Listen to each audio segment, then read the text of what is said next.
Hello guys, I'm Gabby, Gabs, Gabrielle. I don't really care. You get the gist. And I'm on here to just talk about this book I just reread. This is Reread by Emily Henry.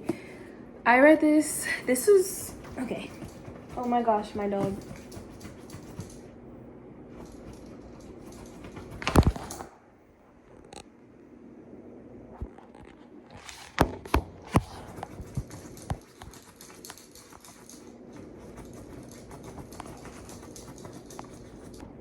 Okay, I think he's finally done.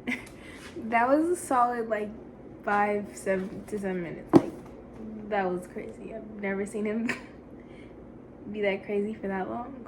That was exciting. Okay, anyways.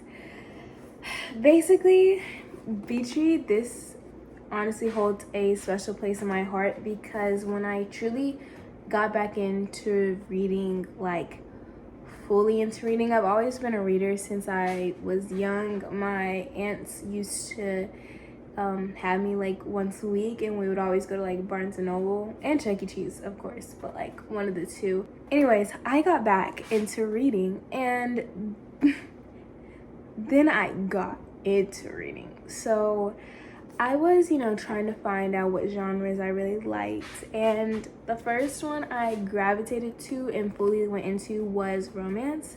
And I just have to say that Betrayed by Emily Henry has got to be the one that I owe it to, of really thinking, oh my gosh, I love this book. Like, I wish I was in this book.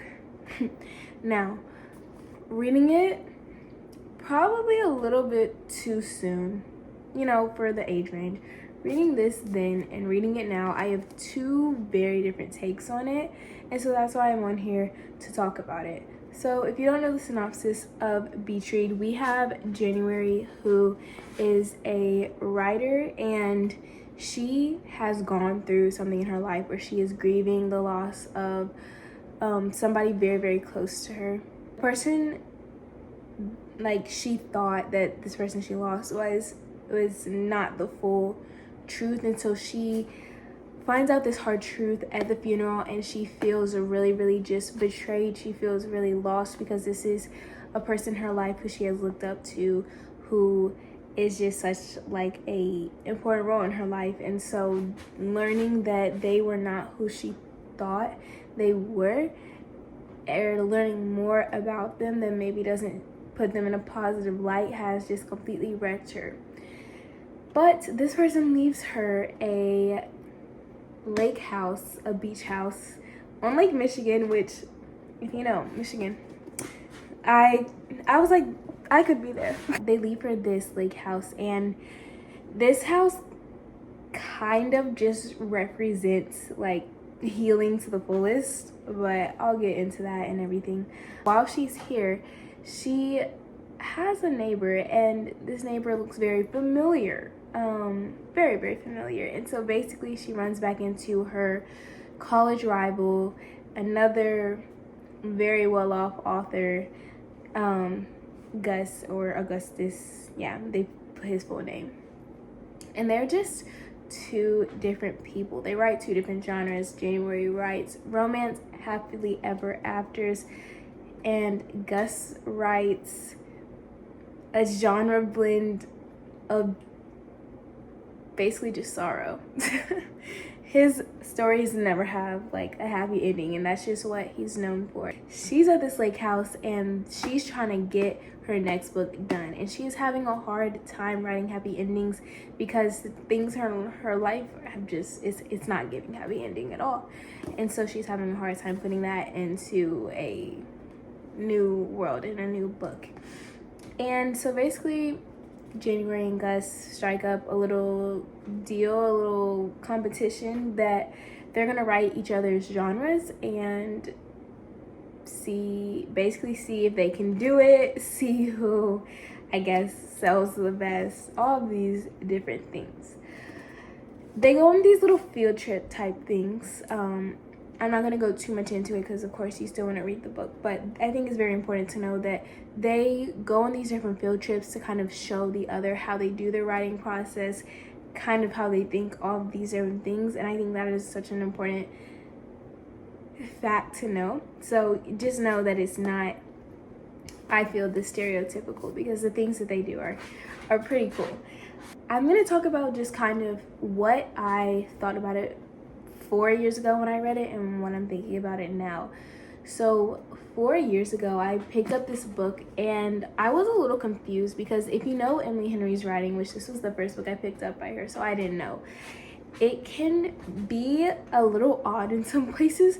It's very nerdy. Like, Gus in this book is a nerd, and he's a hot nerd, but like he's a nerd through and through. And it's just so funny to me how January just does not see that. Like, January kind of just has this, like, you know, like attraction to him or crush on him, and she doesn't see him as this big nerd. So that is something that I thought that the author did very, very well, is how when we are in a specific place in a relationship, we have one perception of this person, but us being the readers, we kind of see the differences, and we're kind of like, girl, I see how you're not really seeing him fully, but like from the outside looking in, I'm like, girl, he's just a nerd. He doesn't know what he's doing just as much as you. I think what I really just liked about Gus and January's story was that it took a little minute. Like, it wasn't just this like perfect guy and perfect girl, and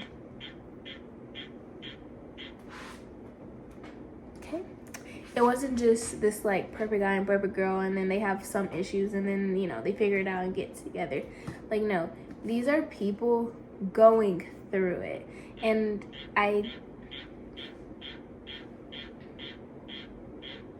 my little, I think 14-15-year-old brain, I don't even know how old I was, shoot, my brain then was just like, I love the romance, I love everything.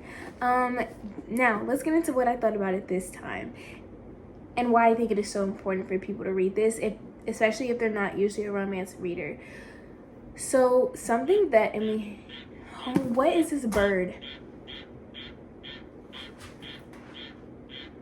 Shut up. Something that Emily Henry has talked about in interviews has been the battle of romance being taken as a serious genre, or romance kind of being seen as the easy way out when writing, because it sells. She talked about how just unfair it is, and people say it's easy to write a happily ever after, and sure, maybe it's easy to write a happily ever after if everything goes smooth, but in this book, it's not just one straight line. It's up, down, oh, we're stuck here, oh, we're coming back down again, oh wait, no, that was cute, and then why nothing makes noise. I'm getting it. Like, nothing makes noise over here. We live in the middle of nowhere, yet this bird want to start yapping. So we see, like, I don't even know where I was leaving off. The statement that January/Emily Henry is making about the publishing industry, about how just because it's called like women's fiction or women's literary fiction, like half the readers go down. Why are they two separate genres? Why can't it just be literary fiction, you know? Why is the fact that romance is the main plot kind of can deter? Things like that. And I get, if romance is not your genre, it's not. There's times when romance I'm like, you know, and there's times where I'm absolutely loving it. They're two broken people who are very actively going through things, and they have to decide if they are going to, I guess, heal on their own or heal on them, or heal, kind of like work together to heal, or like heal so they can be a better person for the other one. I liked how Gus was kind of problematic at sometimes, and he owned up to it, and he was like, yeah, I do this because of this. Did it take him a long time to open up? Yeah, but it was realistic and it made sense. I think that Emily Henry's writing in this is just like, I don't know, it's different. It's like, it's really smooth going at sometimes, and then it's stilted in others. Some people are like, they have no chemistry. Baby, these are two regular people that have their little inside jokes that we know because we read the book, but like to other people they probably look lame. And then we have like them maybe not understanding each other's humor at times, but then they finally like get it. That's realistic to it, in my opinion, to me. What the beach house really represented for January was how sometimes you have to go into the space that's not pretty, that's not cute. In that space, you have to learn how to be better. It's not always running away or the thing passes and then you get better. Like, no, sometimes you're going to be planted in that soil and you have to thrive and you have to learn lessons and you have to do that type of thing. And so I think the beach house was really representative of that, and it was representative of, yeah, this happened in your past. Some things from that past are still carrying over into your future. What are you going to do about it? One, I love her descriptions. Two, I think she's funny. It's kind of a socially awkward funny sometimes. I think these two characters, like, they're not smooth talking all the time, and I appreciated that because I'm like, really, you have lines for everything? Like, no. Sometimes it's just two weird people and they end up dating, and it's cool. Last thing I want to end off is that even though January has these feelings for Gus, you can tell that Gus is having some feelings for January. She has these feelings, but her worth does not waver. Like, she's not just like dragged along by him. Like, no, she speaks up, she speaks her mind. She says, yo, this is not cool, or this is what I'm feeling. She realizes that, like, just because you acknowledge you have feelings for somebody, you want somebody in your life, that even though you want those things, if it may not happen, it's not the end of the world. Like, life still goes on. I think that you guys should absolutely pick this book up. It's not one that you're gonna absolutely like binge. Like, I reread it in like 2 days. I'm pretty sure I read it in 2 days when I first read it. But it's like a steady paced moving story, and I think the reason is so you can really get to know the characters, and then you learn out why they are the way they are, and then you're like, oh my gosh, I love both of you, but like, you guys have to figure it out. I'm over here, you guys have to do it. So yeah, so that is my thoughts on Beach Read on Emily Henry, and how I used to think of it and it was like a great little romance, and now this is like really a work of art to me a little bit. And I'm just like, I don't know, the writing, the storytelling, the representation, the message, the underlying message, all of it was great. Love you guys. That was probably so lame.